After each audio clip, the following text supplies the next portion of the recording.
जय हिंद। देखिए, हम लोग प्रीवियस क्लास में हम लोग ने देखा था हड़प्पा काल के सामाजिक जीवन, और उसके बाद हम लोग आर्थिक जीवन पर देखे थे कि हड़प्पा काल के सामाजिक जीवन में क्या है, उन लोगों का संस्कार कैसा है। उसके बाद हम लोग आर्थिक जीवन में कृषि देखे, पशुपालन देखे, व्यापार देखे, है ना। तो आज की क्लास में हम लोग हड़प्पा काल के सामाजिक जीवन को प्रीवियस क्लास में पढ़ लिए थे, आर्थिक जीवन में पढ़ लिए थे। तो आज के इस क्लास में हम लोग पढ़ेंगे हड़प्पा काल के धार्मिक जीवन और राजनैतिक जीवन, है ना। तो देखिए, आप सभी स्टूडेंट से हम कहना चाहते हैं कि इतिहास ही हो या आर्ट्स, कोई भी पेपर हो, इतिहास हो, पॉलिटी हो, ज्योग्राफी हो, इकोनॉमिक्स हो, आप इसको बीच से कभी ना पढ़ें, ताकि चूंकि सब लोग कहता है कि बोरिंग पेपर है, तो इसलिए हम आपसे एक सलाह देते हैं कि आप इस सब्जेक्ट यानी कि आर्ट्स के चारों पेपर को आप बीच से कभी नहीं पढ़ें। आप जब भी पढ़ें तो इसको शुरुआत बिंदु से पढ़ें। जैसे कि इसका एग्जाम्पल समझिए, मान लीजिए जाए कि हम लोग गांव यानी कि गांव में आज भी यानी कि भोज होता है ना, शादी ब्याह किसी भी फंक्शन में भोज होता है, तो वहाँ लोग जब मान लीजिए जाए कि पंगत यानी कि देहाती भाषा में उसको हम लोग पंगत कहते हैं। तो मान लीजिए कोई व्यक्ति पंगत में चालू यानी खाना शुरू कर दिया और पीछे से कोई व्यक्ति आकर बैठता है, तो लोग कहते हैं कि ना पंगतवा खत्म होवे दे, ओकर बाद बैठिए, है ना। तो ठीक उसी प्रकार यानी कि खैर आज के जनरेशन में देखिए तो वेस्टर्न कल्चर को हम बात नहीं कर रहे हैं, हम साधारण गांव की बात कर रहे हैं। आज भी गांव में ये व्यवस्था आपको देखने के लिए, सांस्कृतिक चीजें देखने के लिए मिलेगा, यानी कि लोग एक तरफ बैठ के खाते हैं, अनेक भोजन करते हैं, सब लोग आपस में बैठ के। आज के वेस्टर्न कल्चर में क्या देखिएगा कि इसका जूठा उसका खाते, उसका जूठा उसके में गिरा, उसका जूठा उसके में गिरा, है ना। तो ये तो वेस्टर्न कल्चर की बात है, लेकिन हम लोग आज भी गांव देहात में जाइएगा ना, तो आपको संस्कृति देखने को मिलेगा कि सब लोग एक जगह बैठ जाते हैं, बैठ के उसके बाद पंगत शुरू करते हैं। यानी एक व्यक्ति जब शुरू किया उसके बाद शुरू करते हैं ना, कि कोई बैठा हुआ है और कोई उठ के खा को चला गया, नहीं, सब लोग एक साथ बैठते हैं और सब लोग खाना खा के एक बार उठते हैं। तो ठीक उसी प्रकार अब जब इतिहास को यानी कि आर्ट्स के किसी भी पेपर को आप बीच से नहीं एंट्री कीजिए, आप जब भी कीजिए तो आप शुरू से कीजिए। जैसे आप हड़प्पा काल चल रहा है, तो हड़प्पा काल न पढ़ के सबसे पहले हिस्ट्री को शुरू कीजिए। हिस्ट्री कहाँ से है, यानी हमारे लेक्चर को शुरू से लेके देखिए, चाहे ज्योग्राफी हो, पॉलिटी हो, इकोनॉमी हो, या हिस्ट्री हो, या साइंस हो। साइंस लेकिन जनरली खास करके आपको आर्ट्स के सारे पेपर को बीच से एंट्री ना कीजिए, ताकि आपको कंफ्यूजन होगा, आपको समझ में नहीं आएगा कि प्रीवियस क्लास में नहीं हड़प्पा काल के, मान लीजिए कि आपके उत्तर वैदिक काल को स्टार्ट कीजिए, उत्तर वैदिक काल से आप इंटर करिए, मतलब क्लास को करना चाहें, और आपको पिछले ही प्रीवियस क्लास को पता नहीं कि हड़प्पा काल का सामाजिक जीवन क्या था, आपके यानी कि उत्तर वैदिक काल या रिंग वैदिक काल में क्या बदलाव आया है, या क्या परिवर्तन या क्या चेंजिंग हुआ है ना, या आर्थिक जीवन में क्या चेंजिंग आया, राजनीतिक जीवन में क्या चेंजिंग है, बदलाव हुआ या नहीं हुआ। तो ये शुरू से जब आप क्लास कीजिएगा तभी आपका क्लियर हो पाएगा। यानी तो आज के इस क्लास में हम लोग यानी कि क्या पढ़ेंगे, हड़प्पा काल के सामाजिक जीवन पढ़ लिए थे और आर्थिक जीवन, उसके बाद हम लोग राजनीतिक जीवन और धार्मिक जीवन को आज हम लोग पढ़ेंगे। उसके बाद हमारा ये लेक्चर यानी कि टॉपिक एक बच जाएगा, एक लेक्चर का हड़प्पा काल के पतन का काल। उसके बाद एक टॉपिक आपका सेकंड यूनिट समाप्त हो जाएगा। उसके बाद हम लोग रिंग वैदिक काल में चलेंगे। तो चलिए हम लोग अब क्लास की ओर बढ़ते हैं। हेडिंग में लिखिए हड़प्पा काल के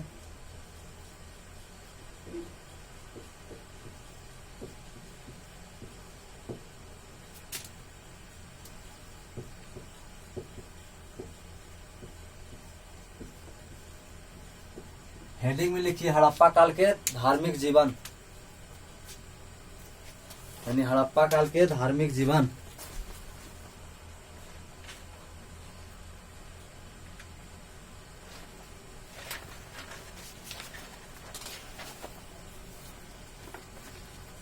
हेडिंग में डालिए हड़प्पा काल के धार्मिक जीवन।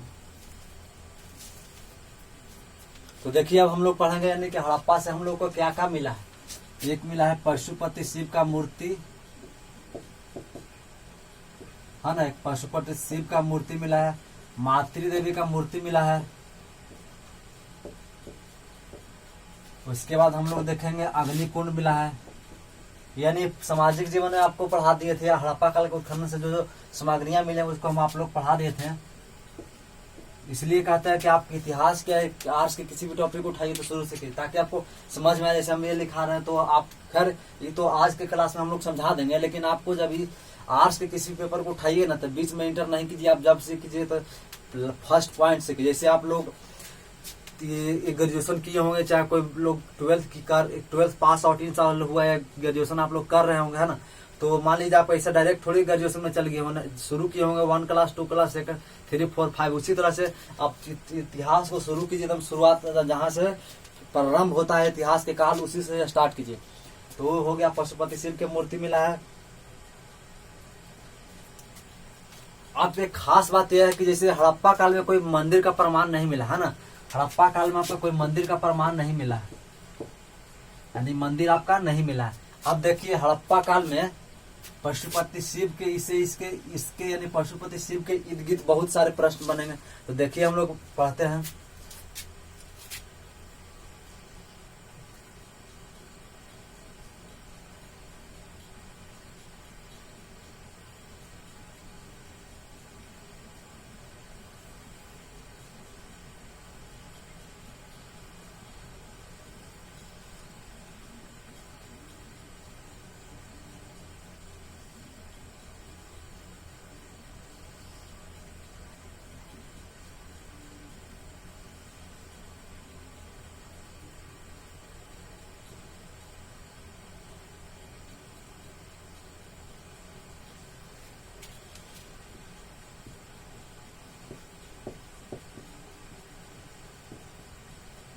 ये आपके हो गए पशुपति शिव, यानी पशुपति शिव है क्या है, मतलब ध्यान के मुद्रा में इसे हम लोग पूजा करते हैं ना, ध्यान के मुद्रा में, यानी पशुपति शिव है के डिटेल के पशुपति शिव के बारे में हम लोग चर्चा कर रहे हैं। यानी पशुपति शिव है जो ध्यान के मुद्रा में, यानी ध्यान किए हुए इस तरह से।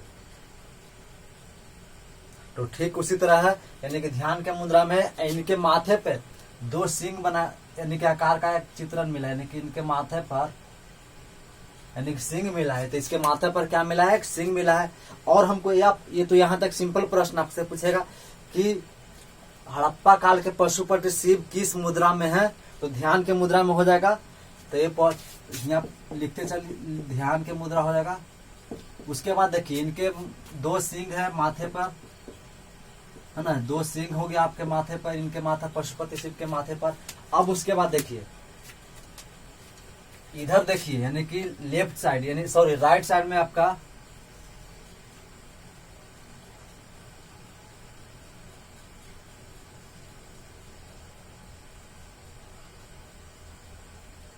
ये इस तरह से हाथी हुआ आपका, ये इस तरह से आपका है हाथी हुआ, है ना, इस तरह सूर बना दीजिए। इसके बाद आपका एक बाघ हुआ,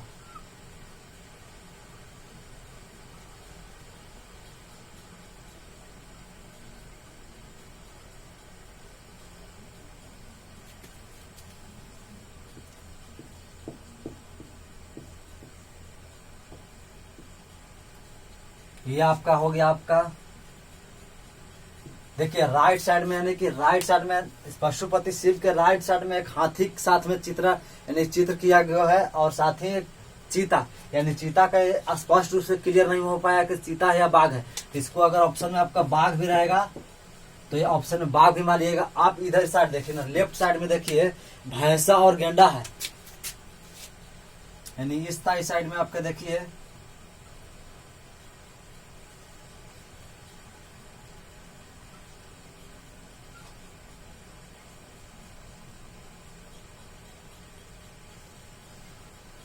यानी इस साइड में, लेफ्ट साइड में क्या क्या मिला, भैंसा और गेंडा है।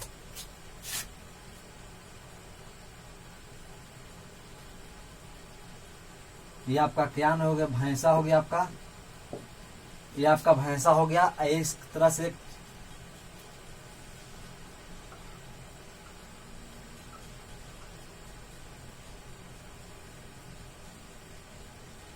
गेंडा, यानी अब समझिए, यानी कि पशुपति शिव किस मुद्रा में है, यानी पशुपति शिव ध्यान के मुद्रा में है।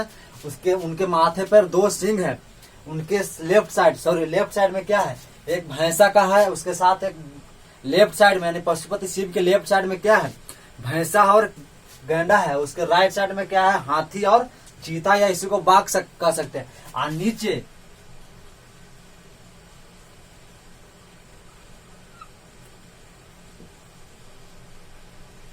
ये आपका हिरन हो गया, यानी नीचे के साइड में आपका 2 हिरन, यानी पशुपति शिव के नीचे साइड में 2 हिरन है। अब इसको प्रश्न पूछने का तरीका आपसे, चूंकि आप बीपीएससी लेवल का एग्जाम दीजिएगा, ग्रेजुएशन लेवल का एग्जाम दीजिएगा, दरोगा है, सीडीपी है, कुछ बीपीएससी ग्रेजुएशन लेवल का, तो आपसे ये प्रश्न नहीं पूछेगा कि पशुपति शिव कहाँ से मिले, मूर्ति कहाँ से मिला है ना। तो ये हो गया आपका पशुपति शिव कहाँ से मिला, तो मोहनजोदड़ो से याद रखिएगा। प्रश्न आपसे ये पूछेगा कि पशुपति शिव किस मुद्रा में है, तो ध्यान के मुद्रा में होंगे।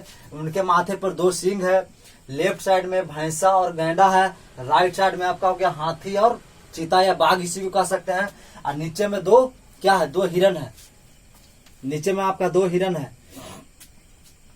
तो ये देख लेंगे पशुपति शिव हो गया। मातृ देवी की मूर्ति। अग्निकुंड का प्रमाण कहाँ से मिला है, यानी अग्निकुंड का प्रमाण मिला है एक लोथल से और एक कालीबंगा से मिला है, आपका अग्निकुंड का प्रमाण मिला है। और एक खास बात यह है कि हड़प्पा के स्थल से ताबीज मिला है। ताबीज यानी ताबीज इसको कहते हैं ना, जादू टोना, यानी जादू टोना ये हो गया, यानी कि अधिक मात्रा में हड़प्पा के स्तर से अधिक मात्रा में ताबीज मिला है, जिससे यह स्पष्ट होता है कि हड़प्पा काल के लोग तंत्र मंत्र जादू टोना में क्या विश्वास रखते थे। तो ये हो गया यानी कि अधिक यानी काफी मात्रा में ताबीज मिला हड़प्पा के स्तर से। तो हड़प्पा काल के लोग तंत्र मंत्र और इसमें विश्वास रखते थे।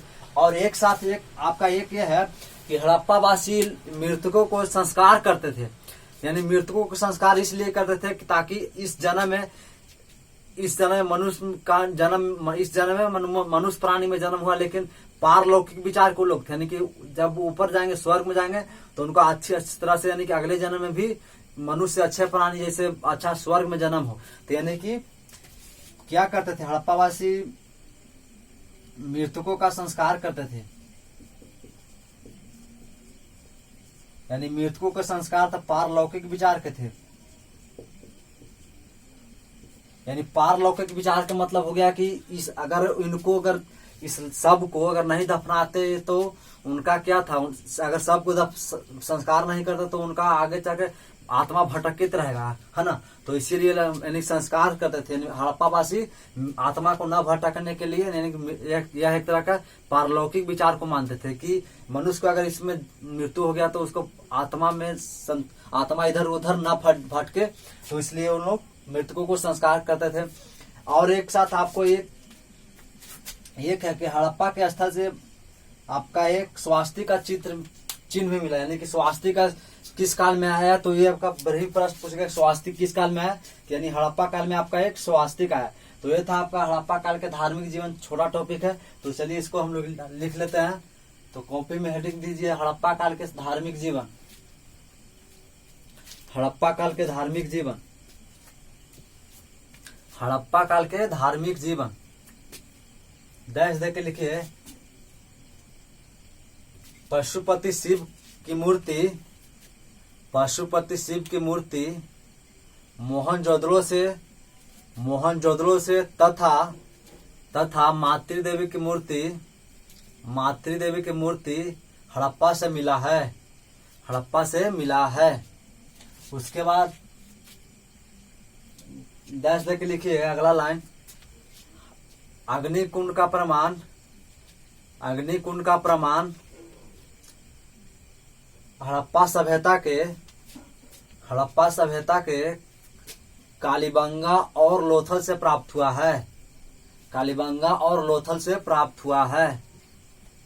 ये हो गया। उसके बाद वीवीआई में डैश दे के लिखिए और वीवी स्टार मारिए कि हड़प्पा सभ्यता के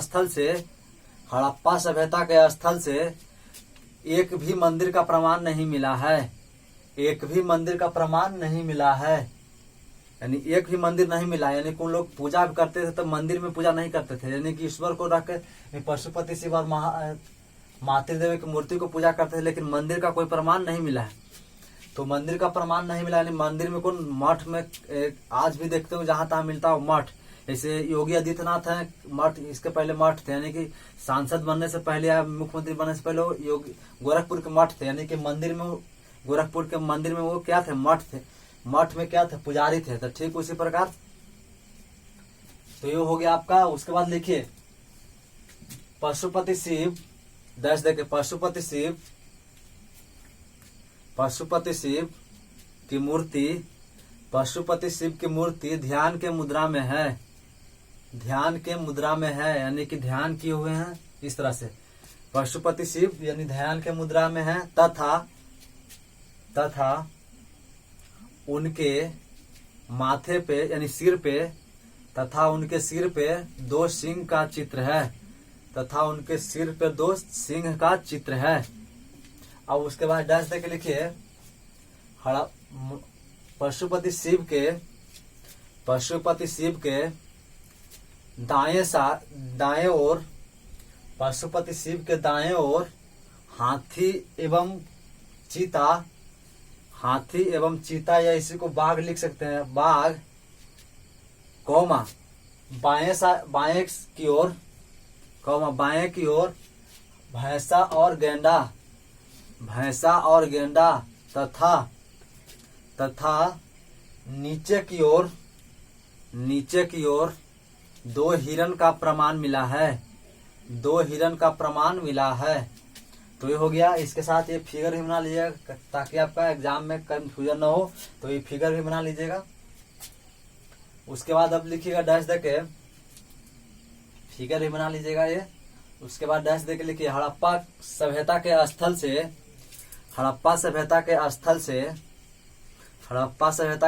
से अधिक संख्या में ताबीज मिले हैं, जिससे यह स्पष्ट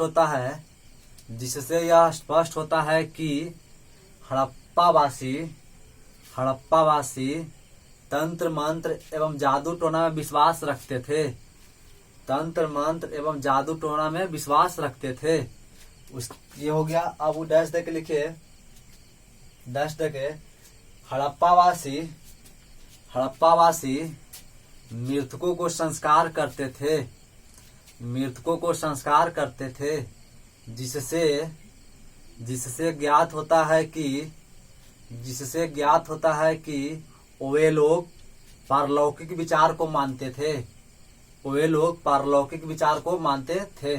तो ये हो गया। अब उसके बाद डैश देके लिखिए, ये हो गया। डैश देके लिखिए हड़प्पा सभ्यता के स्थल से स्वास्तिक का प्रमाण मिला है। हड़प्पा सभ्यता के स्थल से स्वास्तिक का प्रमाण मिला है।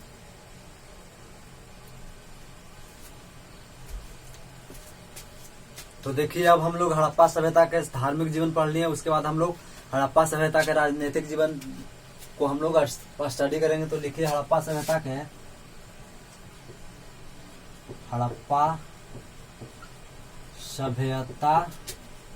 के राजनैतिक जीवन।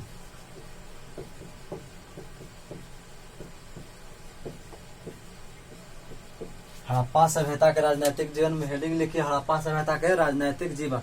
तो देखिए हड़प्पा सभ्यता का समकालीन सभ्यता कौन थी, आंसर में दीजिए, कमेंट में बताइएगा। यानी मेसोपोटामिया की सभ्यता थी, जहाँ से उन लोगों का हड़प्पावासी व्यापार करते थे। तो मेसोपोटामिया में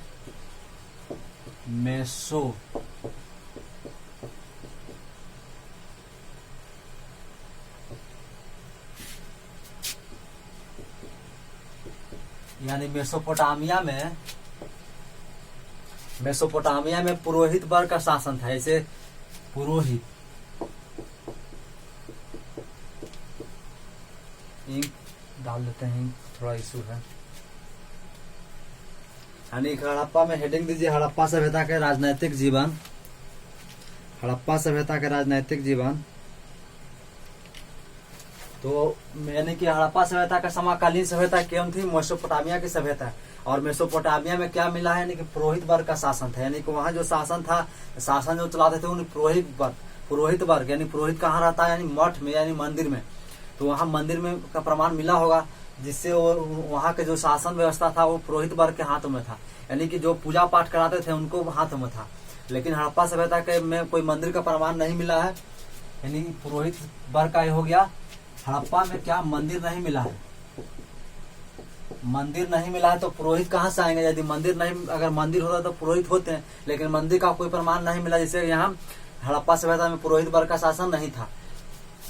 ये हो गया। अब हम लोग देखेंगे हड़प्पा सभ्यता में जो नगरें थी एक रुकता यानी कि नियोजित था, एक सही तरीके ढांचे की तरह बनाया गया था। जैसे आप मान लीजिए कि आपका कोई जमीन है, ये आपका गांव ही मान लीजिए, आपका गांव है, उसको गांव के चारों तरफ आप घेर लीजिएगा, यानी कि एक बाउंड्री मार दीजिएगा चारों तरफ।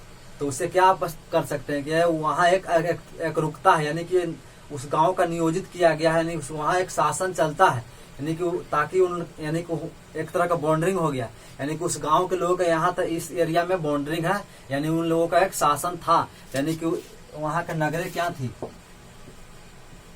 नगरें एक रुकता थी।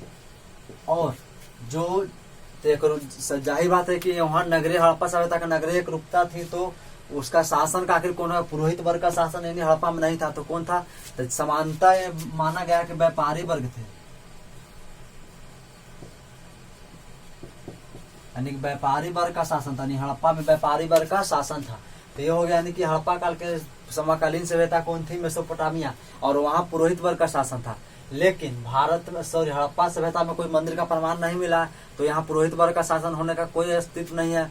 ये हो गया। उसके बाद हड़प्पा सभ्यता की जो नगरी थी एक रुकता थी, यानी कि बाउंड्रिंग मार रहा था हुआ था, जिससे स्पष्ट होता है कि वहाँ शासन वर्ग था, यानी जो वहाँ शासन चलाने की पद्धति प्रचलित थी। तो आखिर वो शासन कौन चला रहा होगा, तो वहाँ जो शासन चला रहे हैं तो संभवतः व्यापारी वर्ग थे। तो ये हो गया, आपका समझा दिए। उसके बाद हेडिंग में लिख लिया हड़प्पा सभ्यता का राजनीतिक जीवन। उसके बाद डैश दे के लिखिए, डैश दे के लिखिए हड़प्पा सभ्यता के समकालीन सभ्यता। हड़प्पा सभ्यता के समकालीन सभ्यता मेसोपोटामिया में पुरोहित वर्ग का शासन था, पुरोहित वर्ग का शासन था। अब डैश दे के लिखिए हड़प्पा सभ्यता के स्थल से एक भी मंदिर का प्रमाण नहीं मिला है, एक भी मंदिर का प्रमाण नहीं मिला है, जिससे यह स्पष्ट होता है कि वहाँ पुरोहित वर्ग का शासन नहीं था, जिससे यह स्पष्ट होता है कि वहाँ पुरोहित वर्ग का शासन नहीं था। तो उसके बाद डैश देख लिखिए हड़प्पा सभ्यता के नगर, यानी हड़प्पा सभ्यता के नगर एक रुकता थी, यानी नगरें एक रुकता थी, जिससे यह स्पष्ट होता है कि वहाँ शासन पद्धति का प्रचलन था, यानी वहाँ शासन पद्धति का प्रचलन था।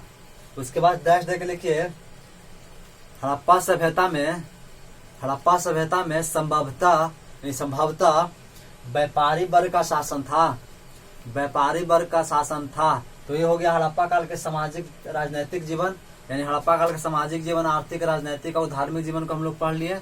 तो उसके बाद हम लोग हड़प्पा सभ्यता का पतन का यानी अगले लेक्चर में हम लोग यानी अगले क्लास में हम लोग पढ़ेंगे। तो वीडियो अच्छा लगा तो लाइक शेयर और सब्सक्राइब जरूर करें। चलिए, थैंक यू, जय हिंद।